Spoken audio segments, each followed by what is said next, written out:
सोलापुरातील बांधकाम कामगारांच्या विविध समस्यांबाबत महाराष्ट्र राज्य बांधकाम कामगार न्याय व हक्क संघर्ष समितीच्या वतीने महाराष्ट्र राज्याचे कामगार मंत्र्यांपासून सहाय्यक कामगार आयुक्तांपर्यंत अनेक वेळा निवेदने देऊन आंदोलने करण्यात आली, परंतु शासन प्रशासन या समस्यांबाबत पूर्ण दुर्लक्ष करत असल्याने बांधकाम कामगार संघर्ष समितीच्या वतीने 22 जानेवारी 2025 पासून सहाय्यक कामगार आयुक्त कार्यालयासमोर बेमुदत आमरण उपोषणाला बसण्याचा इशारा सहाय्यक कामगार आयुक्त यांना दिलेल्या निवेदनात दिला आहे, अशी माहिती संघर्ष समितीचे अध्यक्ष विष्णू कारंपुरी महाराज यांनी दिली। विष्णू कारंपुरी यांच्या नेतृत्वाखाली गणेश बोड्डू, सोहेल शेख, वैशाली बनसोडे, रेखा आडकी, अंगद जाधव यांच्या प्रमुख उपस्थितीत सहाय्यक कामगार आयुक्तांना दिलेल्या निवेदनात संघर्ष समितीच्या वतीने असे सांगण्यात आले की आमच्या निवेदनाची दखल घेतली गेली नाही, म्हणून सदर निवेदनाद्वारे आपणास विनंती करत आहे की आमच्या मागण्या त्वरित पूर्ण कराव्यात, अन्यथा 22 जानेवारी पासून आमरण उपोषणाचा इशारा। प्रमुख मागण्या: कामगार सुविधा केंद्रवाले टोकन निमित्ताने पैसे घेऊन काम करत असल्याबाबत, सुविधा केंद्राबाबत नागरिकांनी दिलेल्या तक्रारींबाबत निर्णय व कारवाई करणे, उत्तर आणि दक्षिण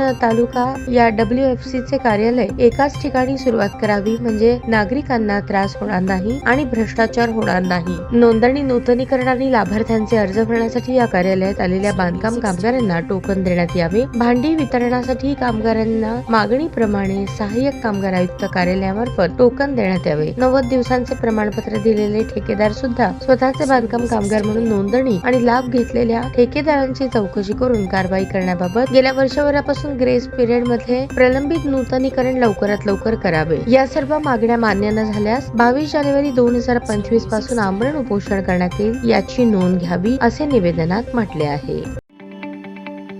ताज्या बातम्या पाहण्यासाठी प्राईम महाराष्ट्र न्यूज चॅनलला सबस्क्राईब करा।